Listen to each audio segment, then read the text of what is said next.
Meyer, founder and CEO of Amazon solutions provider Envision Horizon. And I'm Todd Pachowski, Director of Performance Marketing at Envision Horizons. We've teamed up to make the Common Mistakes podcast. Todd and I meet with business owners, leaders, and investors to discuss common mistakes and other business experiences they've learned from. Tune in every other Tuesday for your dose of business advice.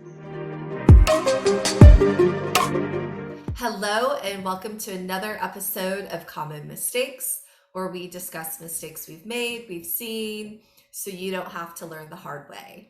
I'm Laura Meyer. And I'm Todd Pachowski. Today we have Mr. Nathan Hirsch on the podcast. Nathan is a lifelong entrepreneur and currently the CEO of EcomBalance as well as Outsource School. He is best known for co-founding FreeUp.net in 2015 with an initial $5,000 investment, scaling it to $12 million in yearly revenue, and had it acquired in 2019. Today, he leads EcomBalance, which is an online bookkeeping service for e-commerce and digital businesses, Outsource School, a membership platform teaching business owners how to hire effectively online. He's appeared on 400 plus podcasts. That's what this says. But on the prior talk, it's probably closer to 700 or 800. He's all over the place, a social media personality. Him and his wife live in Denver, Colorado with their 2 dogs, where they are foster parents. Nathan, thanks so much for coming on the podcast. Yeah, thanks so much for having me. Excited to be here. Awesome. Well, Nathan, you know what I'm going to lead with here. So let's open up today's discussion with what's one of the biggest mistakes you've made that today you're grateful for because it was such a learning experience, and what it is that you really took away from that experience. Yeah, so I was a remote entrepreneur before it was cool to work remote, like way before COVID. So back in 2008, 2009, I started selling on Amazon. I was drop shipping. I had a remote business and I hired all these remote people. Well, once we graduated college in Connecticut, we decided to move to Florida, and office space is cheap in Florida.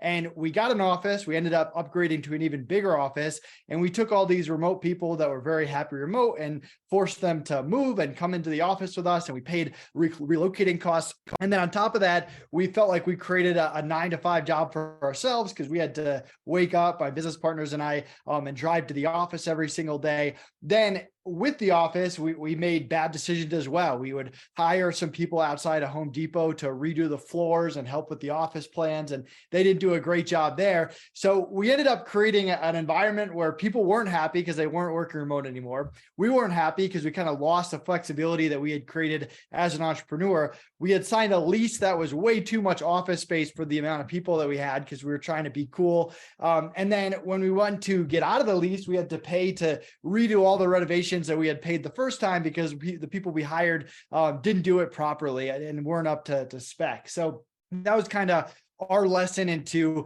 opening up an office and trying to build that office startup. And ever since then, we've been remote, and any business we start is 100% remote going forward. And even with the pandemic, now my wife is permanent work from home. So remote is our new way to go. And that was a lesson I learned the hard way early on. Awesome. And I think probably another lesson too is maybe before implementing large company changes, maybe checking with the team first. I know that's something I've learned the hard way, where I would go to like an EO event or I would read some business book and it would spur this idea, and I'd go into like a bull in a china shop, try and implement it within the company. And my team's like, whoa, what's going on here? Yeah, no, I completely agree. I mean, getting team input is key on anything, and getting an office is no different. Yeah. Well, I can also say that in terms of home renovations, that sounds, I can sympathize in terms of some of the renovations you made to your office space as well. Yeah, after I sold FreeUp, I was reading all these real estate books and trying to invest in real estate. And it's kind of the same thing in paying contractors. You get what you pay for, make sure they have insurance, make sure that you're not paying them until the work is done, make sure you have someone checking them that actually knows what they're doing. So it all goes around. So Nathan, you mentioned FreeUp, and we talked about this on the intro, but what were the keys to growing from that $5,000 initial investment to $12 million in yearly sales? I imagine there's some, since that's the topic of this podcast, there were some mistakes in that journey to 12 million. Maybe you can hit on some of the wins and some of the mistakes. Yeah, absolutely. So, I mean, Free Up was an exciting time. So I was an Amazon seller from 2008 to 2015, and I had to be one of the first 100 drop shippers on Amazon back when it was the Wild Wild West. And it was fun. It was exciting. Amazon was getting harder and harder, and people were coming out with courses. And we kind of saw the writing on the wall that maybe we weren't be able to do this for the next 20 years or whatever. But we had all these virtual assistants that we were using for our Amazon business. And finally, we started networking with other e-commerce sellers, and they had hiring problems. And we started leasing out these VAs and freelancers. And that's what kind of gave us the idea to compete with Upwork and Fiverr and create a platform that was specific for e-commerce sellers, eventually branched out of e-commerce. But the first few years, it was just e-commerce, and had pre-vetted VAs ready to go with a lot of protections for the client, and also creating a good culture for the virtual assistant. So when we got into Free Up, like B2B was new to us. Before, we would just list a product on Amazon. This was before PPC even. So Amazon would get us all the traffic, and we didn't really have to do much on the marketing side.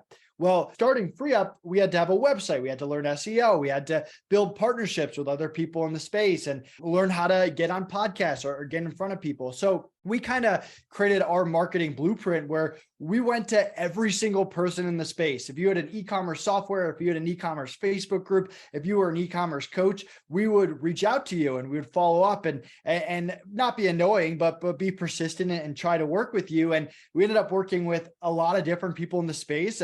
We kind of avoided all the drama in the space and would work with a lot of different people that didn't necessarily like each other, but liked us because we treated them well and treated their clients well. And podcasting, as we were discussing before, was also a big thing. And I remember going on my first podcast and networking with a really high individual in the e-commerce space, getting in front of thousands of people when the podcast launched, getting all these signups, seeing our SEO go up because we were getting good backlinks, and no one else was really going on podcasts. So we said, hey, this is free. It's a great way to kind of grow my brand, meet people, get in front. Let's just go on as many podcasts as possible in the e-commerce space. And that's what we did for years. So we kind of had this marketing blueprint of partnering with people in the space and doing content swaps, going on podcasts, and then our affiliate program, which paid out 50 cents for every hour billed forever to anyone you referred. So we would get clients to refer other clients. We get influencers to promote us, Facebook group owners to promote us,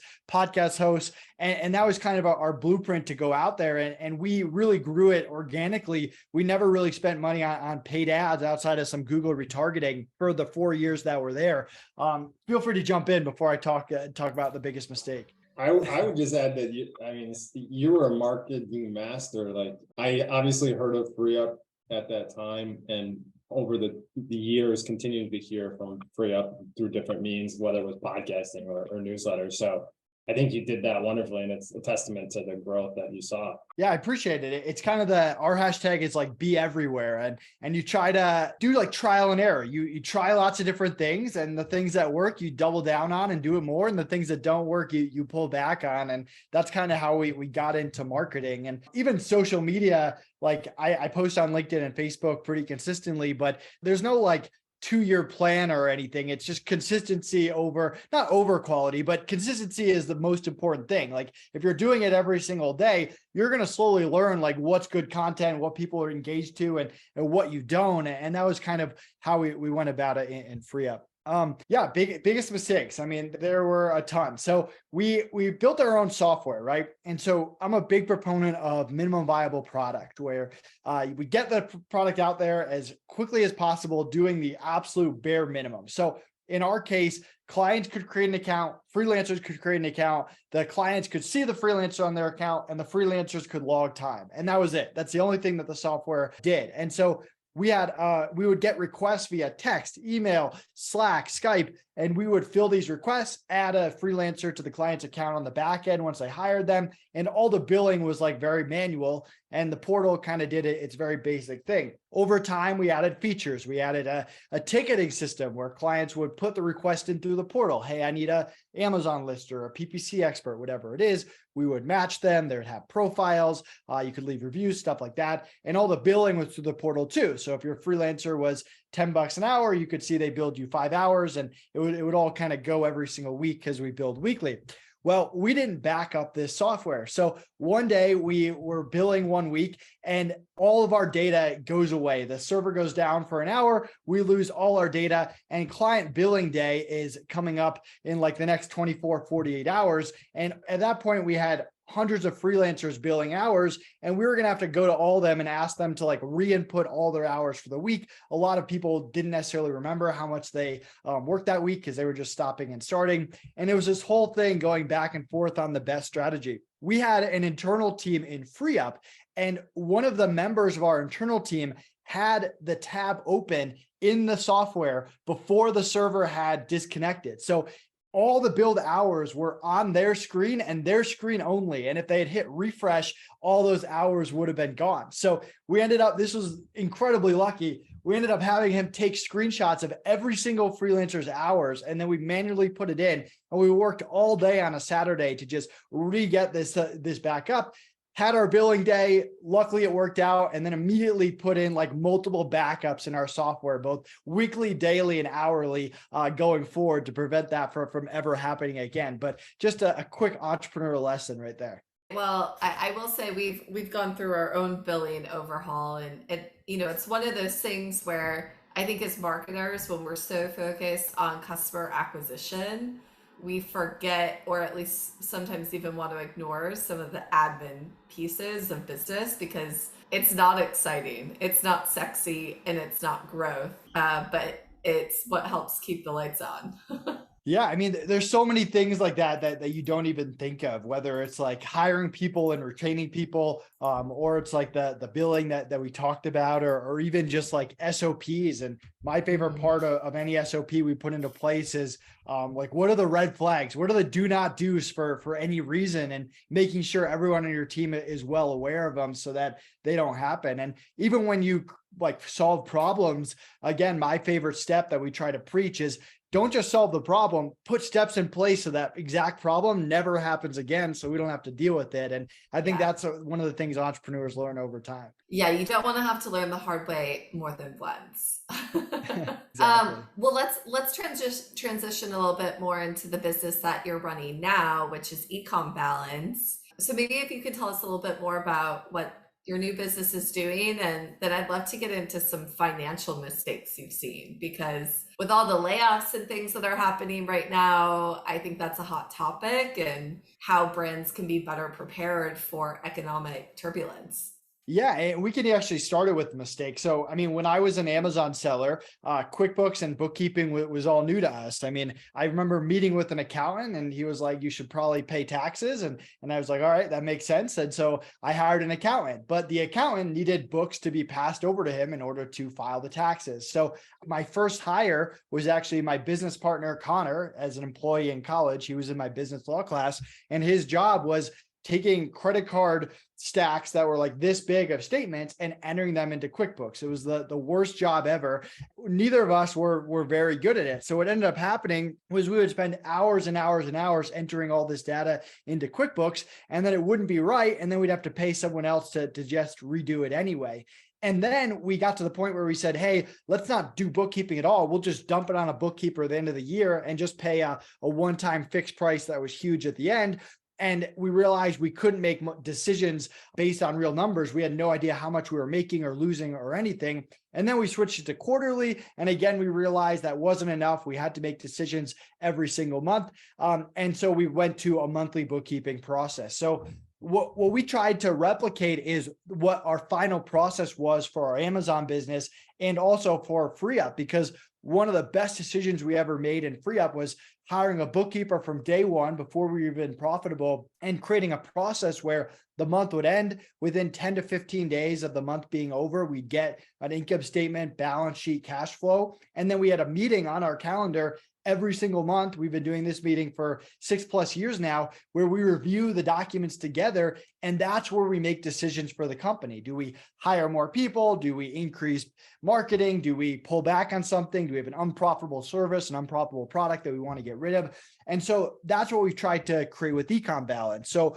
EcomBalance is a monthly bookkeeping service. We charge you on the 1st. You get your income statement, balance sheet, cash flow by the 15th, so that you can have that meeting and make decisions on your business. And we've actually launched a sister brand called EcomBalance that's for non-e-commerce businesses. We don't do tax. We're just focused on the bookkeeping, although we communicate with your CPA. And this is something that is non-negotiable in any business that I've started going forward. I was in a similar position as yourself, Nathan, in the beginning with my private label business, and talking to my accountant a year later, and also not paying as much attention to the books as I probably should have been. But again, it was at a stage of growth for the company. So, it was new. I wasn't sure how profit was going to be. That's an added expense. Obviously, I know hindsight, it's super important. But at what point do you think an entrepreneur should start handing off that task? So in my opinion, bookkeeper is something that you have to pay for if you're going to be an entrepreneur. And hiring a bookkeeper from day one is going to help you just immensely. And there's no situation that you should be doing your own bookkeeping. Like, first of all, it's not a good use of your time. Your time is better spent scaling your business, making decisions, hiring. And second of all, most entrepreneurs don't do a very good job bookkeeping, and cleanup costs always cost way more than catch up than just doing it right from day one. So hire a bookkeeper from day one. It's something it's not going to like break your business. Like, bookkeeping could be a few $100 a month if you're pretty small, and maybe even less depending on who you find. So if you go out of business, it's probably not because of your a few $100 a month bookkeeping expense. And it's something that is going to help you make decisions. And decisions is the key to being an entrepreneur. You can have the best idea in the world, the best product, but if you're making poor decisions, or you're making decisions based on bad data, that's going to really hurt you. So my mentality is, if you're serious about being an entrepreneur, hire a bookkeeper from day one, create that good monthly process to help you make decisions. And down the line, you're either going to have success based on good decisions, or the bookkeeping isn't going to be the reason why your business didn't succeed. Definitely, fair point. And there's a lot of hidden Amazon fees. And if you're not tracking those in real time or on a monthly basis, you might miss some important financial decisions, like you just pointed out. Absolutely. And I mean, there's other benefits to having clean books. Like, it makes tax season less stressful, right? Because your books are caught up every month and you just pass it over to your accountant. It helps you get funding or investments. It can help you sell a company, like we did Free Up. I mean, we passed due diligence, and that was a big part of it because we had clean books going back 4 years from day one. But most companies don't sell. Most companies don't get funding or investment. Taxes is great, but that happens once a year. The real key to good bookkeeping is making good decisions every single month. That's the sole purpose and the sole goal. And that's what your monthly bookkeeping process should be designed to do. Where else do you see businesses really get in trouble when it comes to just having a good pulse on their financial health? Like, I know one thing that has come up with different entrepreneurs I've had discussions with, right, is knowing the real difference between your cash flow and a P&L. Especially if you have slow accounts receivable, and is it accrual versus actual, but curious to get your thoughts on that. Yeah, I mean, there's a lot of different mistakes. Some of them are just bookkeeping mistakes. Other are more specific to e-commerce. So there are a lot of e-commerce businesses that are profitable, but they're going to run out of cash before they actually get a chance to take off. So cash flow becomes incredibly important. We also live in a time where people launch multiple SKUs, multiple brands. They're selling on multiple marketplaces. And you can waste a lot of time selling on Amazon Europe with a poor margin, but you don't know it because your books aren't segmented and you're just looking at your business as a whole. There's a lot of sellers out there that might have 5 products, but 3 of them are unprofitable, and they don't know that, so they can't cut what's not working. So segmentation is incredibly important. if you're going to sell your business, accrual is usually a way to go for e-commerce businesses. Although there's a caveat that I know accrual is kind of like the sexy way to go, that not all businesses should be on accrual, and you should talk to your CPA before you do it. And there's certain ways you can go about it. Like you can be on cash basis for the first 2 years and then switch to accrual afterwards. So it's not always cut and dry, like I'm an e-commerce business, I should be on accrual. That's not always the case, but accrual can help you get a better multiple. And another common mistake is taking the money deposited into your bank account and making that the top line of your income statement. That's just not correct. There's Amazon sales, there's all these different fees, and then there's the net that's deposited in, and you usually need a tool like A2X to pull in the fees and make it accurate and make sure everything reconciles together. So just a few things to keep in mind if you're an e-commerce seller. By the way, I'm laughing because that's how I did just the bank deposits for like the first 2 years for my private label business. And we finally matured that bookkeeping system several years ago. So, and then at what level should founders or executive teams be involved in the bookkeeping, right? Like should they just be getting that report to make those decisions? Should there be an auditing process? I'd be curious to get your point of view there. Yeah, I mean, your team should be doing the bookkeeping, and entrepreneurs and leadership teams like shouldn't be taking a course on how to reconcile things in QuickBooks or anything like that. That's a huge waste of time. That's why when Connor and I started this and we saw this marketing of bookkeeping companies teaching entrepreneurs how to do bookkeeping, we thought that was kind of crazy. That just doesn't make any sense. But what you should be able to do is look at an income statement and the chart of accounts and see what doesn't make sense. If you know your business, you should see, hey, this inventory number doesn't look right, or hey, this isn't a software expense, this belongs under marketing. Like there's certain tweaks and errors that you can find, but as a whole, you should be going through the reports and making decisions and correcting things based on those reports. And you don't even have to, the best entrepreneurs I know are not logging into QuickBooks and reviewing accounts in there. They're going by the actual reports that are produced after the fact. Yeah, I mean, that's what I do. I just go to the P&L and the balance sheet, to be honest, for the most part. Yeah. And that's a good place to be. And I mean, there's certain businesses like FreeUp, we never had to look at cash flow because we charged clients before we paid the freelancer. So right there, you're always cash flow positive. And it's not like we were buying property or making huge asset purchases. So cash flow wasn't that important, but there's other businesses like e-commerce where cash flow can be important, just depending on your business model. So with FreeUp, you mentioned earlier, and we said that, you went to $12 million in sales and then you sold and exited that business. And you mentioned it a few times about how important financials are when selling a business. Can you give some pointers there if there's anything beyond just proper bookkeeping on a monthly basis? Yeah. So I mentioned those monthly meetings, and that's going to help you really understand your numbers really well. So what happened was one of our clients reached out to us and they essentially said, we buy businesses, we don't start them. We like the freelance space. We want to get into it. Would you guys be interested in being acquired? We like FreeUp. We use FreeUp. And so we had a call with them and they asked us a lot of just initial questions. And most of those questions were around finances and numbers and margins and all of that stuff. And because we had a monthly bookkeeping meeting for the past 3+ years at that time, we knew our numbers very well. And when we got past that call and they actually got to open up the books, everything we talked about on that call matched exactly what was in the books because we knew those numbers very well. And Connor and I know a lot of different brokers and people in the space. And I can't tell you how many times people get in the books and they're like, wait a second, that's not what we talked about. Like you didn't mention this. This doesn't match what we talked about on the phone. So that's kind of step one, is building trust and showing you actually understand your business and what's going on.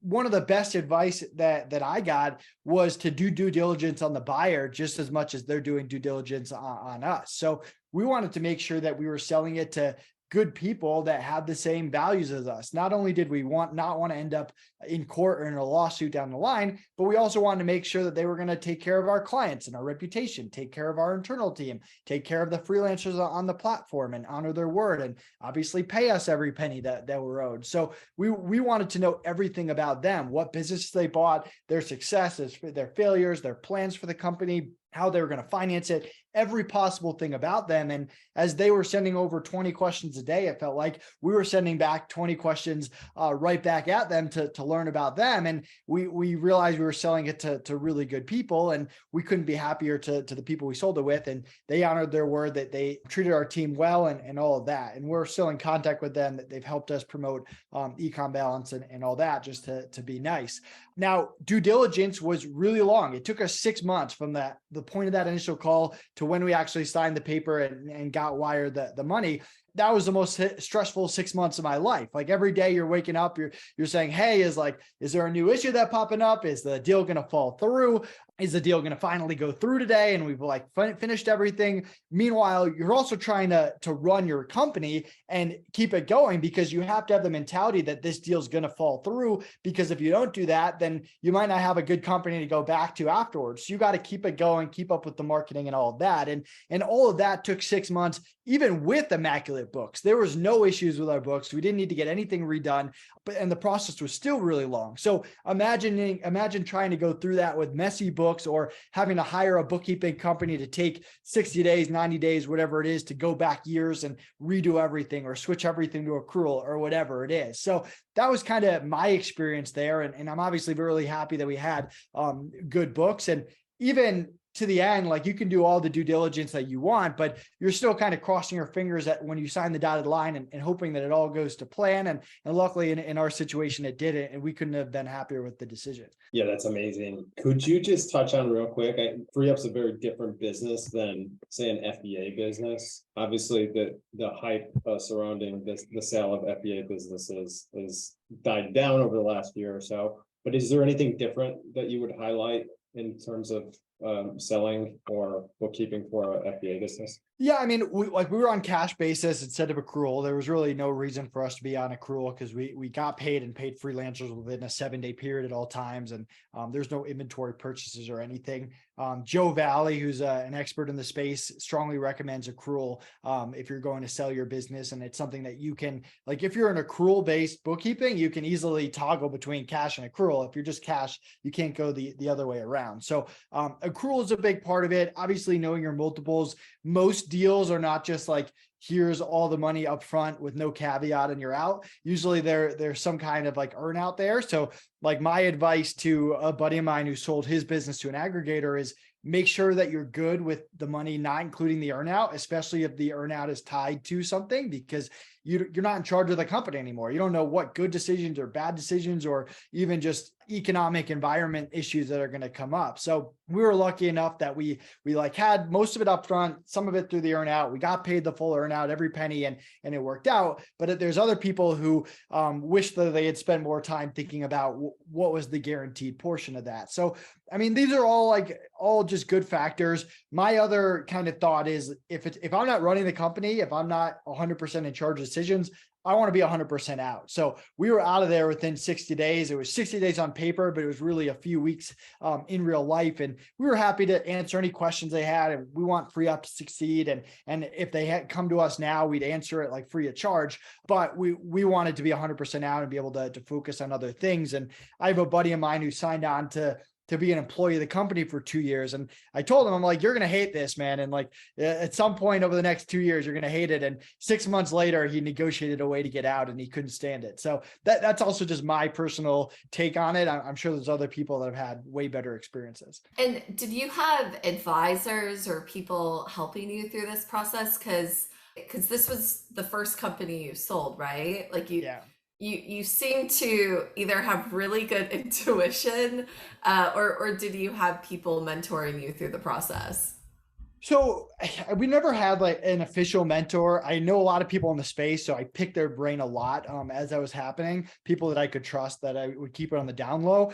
We also relied a lot on our lawyers and accountants, because for us, it was the biggest moment of our life. For our lawyers, it's another Tuesday. So they've been through it so many times that we kind of leaned on them on what to look for and what to protect ourselves. And I tend to be someone who, in any business situation, I try to think of every possible thing that could go wrong. So I think that kind of helped me going through a sale, trying to think of all the different ways we could get screwed, for lack of a better word. And luckily that we sold it to good people, and I don't think they would have screwed us anyway. But that's definitely the mentality you have to think. You're doing what's best for you, and they're doing what's best for them, and you're trying to find a way in the middle that protects you. Yeah, definitely. I feel like I have to quote that line of like, this was the biggest moment of your life and just an average Tuesday for a lawyer. I love that. And so it sounds like you surrounded yourself with the right people during the selling process. Now that you're building a new company, let's talk about that hiring process. It's the people you work with, like you said even earlier in this interview. What are some mistakes you've either made or you've seen in the hiring process? Yeah. So a lot of what we teach at Outsource School is how we hire people in real life. Skill and experience, it's obviously one part of it. It's an important part of it, but we look evenly on attitude and communication. I'm sure you guys have worked with people that don't communicate. It just doesn't work. It drives you crazy. So if you can't communicate at an extremely high level, if I can't have a quick conversation with you and get on the same page, if we're just talking in circles, it's never going to work out. And I try to disassociate myself with people like that, both on the hiring and partners and all that kind of stuff. And then just attitude. Like Connor and I have a way we like to do business. We like to treat people well. We don't expect people to just listen to us because we're the bosses. We love feedback. We love opinions, but at the same time, you have to have the same values. You have to care about clients and care about people and own up if you mess up. Like we all mess up, even as a 10-year entrepreneur, you're making mistakes all the time. That's just part of the drill. So we look for people that have that right attitude and have the trifecta. So for EcomBalance, I'm not a bookkeeper. My business partner's not a bookkeeper. Kind of need a bookkeeper to start a bookkeeping business. So our first hire was hiring a controller, someone with a ton of experience that wants to stick around with us for years to come, that wants to build something and go through a startup process that's going to be bumpy like any startup process, and that can lead people and have a great attitude and treat our clients right. So the first thing, after we did market research and interviewed hundreds of e-commerce sellers, and people can see those interviews on our blog, the next step was finding that controller, because nothing starts until that happens. So we spent 90 days just interviewing people and looking for the right fit, and finally came across Shelia, who's been fantastic and now is the control of our company. And from around there, it's building a team to support her and to be able to provide both cleanup and catch-up work, but also monthly bookkeeping to our clients. And bookkeepers are unique human beings. Like there are plenty of bookkeepers that want to just sit on their computer and not talk to anyone and just be in the books and be in QuickBooks all day. But that's not what we're looking for. We want strong communication. We want great attitudes to go along with hopefully their good experience. Have you figured out a great way to filter out those particular character traits that you're looking for in the hiring process? So communication and attitude, is there a certain question you ask? Is there a certain vibe you get from someone, or is it just intuition? Any thoughts there? No, we do. So, I mean, we have a test for anything. So before people would get on FreeUp,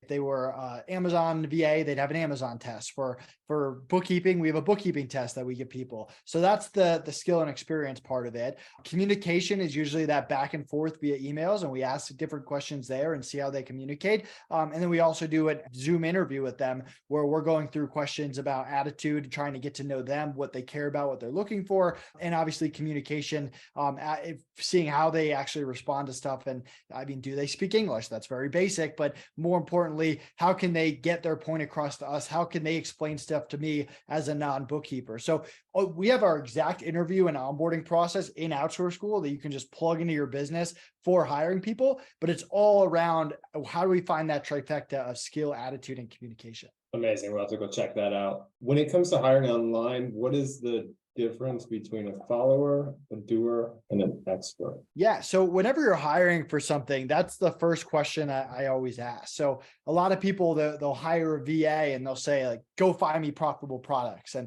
that doesn't really work. You've got your followers, which are the VAs, you got the doers, which are the freelancers or the specialists, and you got the experts, which is the controllers, the agencies, the coaches, the consultants, and each one kind of has their purpose. So The VA, we hire people with years of experience. If I'm hiring a customer service VA, I want someone that has years of customer service experience. But the way that I do customer service is different than the way maybe you guys do. So I need to have systems and processes for them to follow. Same thing if I hire someone for sourcing products, I can hire someone with years of experience, but I need my way. I can't just say, go do it. So don't hire a VA unless you have the systems and processes built. The doers, I like to build a Rolodex of doers, writers, graphic designers, video editors, people you can go to for different things. If you're an Amazon seller, every time you want a listing made, you don't want to have to go interview someone. You want to have 2 or 3 people that are great at creating listings that you can just go to whenever something comes up, and you can share them with your Amazon friends or whatever. So the doers, they do the same thing 8 to 10 hours a day. They're specialists. You're not teaching them how to do it, but they're not really consulting with you either. They're there to do that one specific task. And then the experts are coming in to either show you how to do something or to take something over. Like you might take a course on PPC and a course on sourcing, but you can't do that for every part of your business. You can't become an expert on everything. So whatever you're not an expert in, that's where you hire someone to come in, and that can be collaborative where you work together. It could be them just doing it as an agency or something, but that's kind of the difference between the follower, the doer, and the expert. And if you know exactly which one of those 3 you're going to hire for, it's going to drastically improve your hiring percentage. Awesome. Well, we're coming up on time here. So Nathan, thank you so much. A lot of words of wisdom here. Where would be the best place for our listeners to find your businesses, but also to connect with you personally? Yeah. So find me on any social media channel, Nathan Hirsch, Facebook, LinkedIn, Instagram. And yeah, check out Outsource School if you want our exact hiring process you can plug into your business. Or if you go to EcomBalance, mention this podcast and you'll get 2 free months of bookkeeping, EcomBalance.com. Awesome. Well, thank you so much. Yeah. Thanks for having me on. Thanks for tuning in to another episode of Common Mistakes. If you're not yet subscribed, be sure to follow us and visit envisionhorizons.com to sign up for our weekly newsletter with all the latest Amazon news and expert advice. For Amazon sellers looking for more support, check out our Amazon brand management platform, My Horizons, and sign up for a free trial. Thanks for your support, and we'll see you on the next episode of Common Mistakes.